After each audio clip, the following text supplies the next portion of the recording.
The law of nature. Living rightly versus living kindly question. My teacher often spoke about the importance of words. I believe that Hangul, the Korean language, is highly expressive, especially in describing colors. It is fascinating that we can integrate both what we see and our emotions into our language. However, while there are positive aspects, Korean also has an extensive variety of swear words, which are considered unique even globally. Swearing can provide temporary emotional relief, but I worry that it may be recorded in nature and leave scars on one's soul. I have reflected on the effects of swearing on both the person using it and the person hearing it.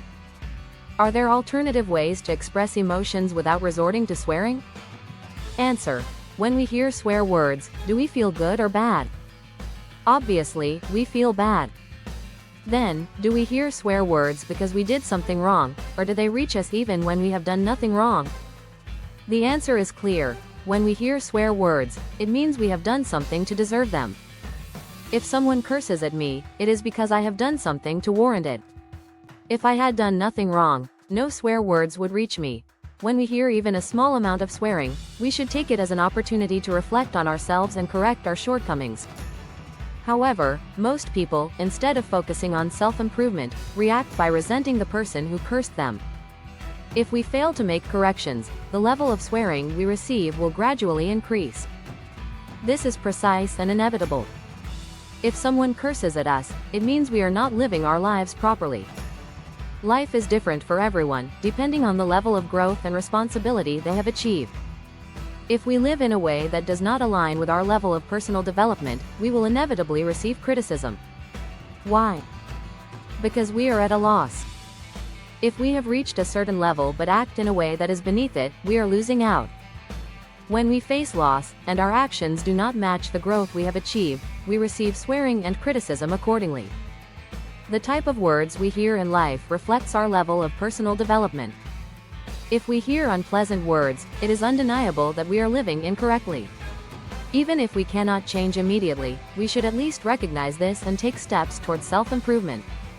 When we acknowledge and address these issues, negative words will naturally diminish over time. However, if we continue to ignore the problem, unpleasant words will return. For example, people who have been deceived tend to get deceived again. Why? Who is at fault? The one who deceives or the one who is deceived? This is a difficult question to answer. But who suffers more, the deceived or the deceiver? The answer is clear. The one who was deceived suffers more because they were the ones who made mistakes that allowed them to be deceived. This is the law of nature. The person who deceived them was merely an agent sent by nature to correct their way of living. A person who lives improperly will attract deception. If someone is naive, blindly trusting, or overly virtuous, they are bound to be deceived. People are not meant to live just kindly, but correctly. Children are naturally kind, but as they grow into their teenage years, they should be taught how to live properly. If a person continues to live kindly rather than correctly into adulthood, they make themselves a target for deception. Many Koreans are kind, which is why they frequently fall victim to scams. After being deceived multiple times, people often become more ruthless rather than wiser. However, becoming ruthless only leads to even greater deception. When scammed, people often blame the scammer, believing that their misfortune was caused by that person. But in reality, the problem was their own kindness, which made them vulnerable. A person who scams others does so in accordance with their skill level. A small-time scammer might take a short vacation, while a highly skilled scammer might go on an extravagant trip to Europe. The rewards they receive are proportionate to their level of deception. Just as a scammer's skill determines their success, a victim's lack of wisdom determines their suffering.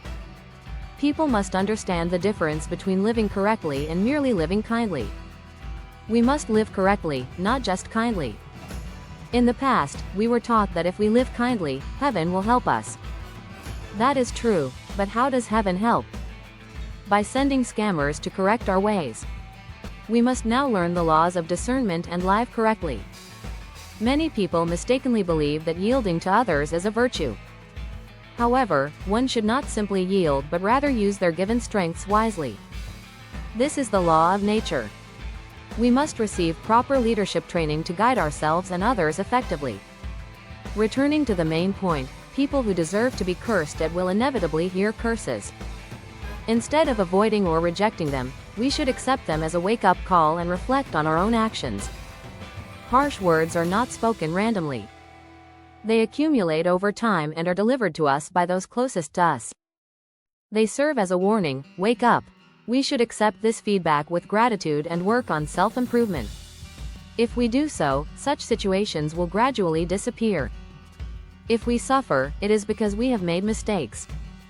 If something bad happens to us, it is due to the accumulation of our past actions. Accidents do not happen suddenly, they build up over time due to negative energy. We must understand this fundamental principle of nature. Everything accumulates until a breaking point is reached, at which time misfortune manifests. This is the law of nature. To avoid such hardships, we must continuously improve ourselves. Growth is the essence of human existence. If we stop growing, we will inevitably face obstacles. Therefore, we must never remain stagnant. If we constantly strive for growth, no misfortunes will occur. We must keep this in mind. Instead of complaining about what happens to us, we should seek to understand why it happens. The law of nature. Understanding swearing, deception, and personal growth. This text discusses the deeper meaning behind swearing, deception, and how we should live our lives. Below is a simplified summary of the key points. 1. Why do we hear swearing? 1. If someone swears at us, it means we have done something to deserve it. 2. Even if we don't realize it, our past actions accumulate and result in negative feedback. 3. Instead of getting angry, we should reflect on why we received such words and work on improving ourselves. 4. If we ignore this and don't change, harsher words will come later. 2. Why do some people keep getting deceived? 1. People who are repeatedly deceived are often too kind and naive. 2. Scammers appear in our lives as a test to make us wiser, not just kinder. 3. Living kindly, without being wise, makes us an easy target.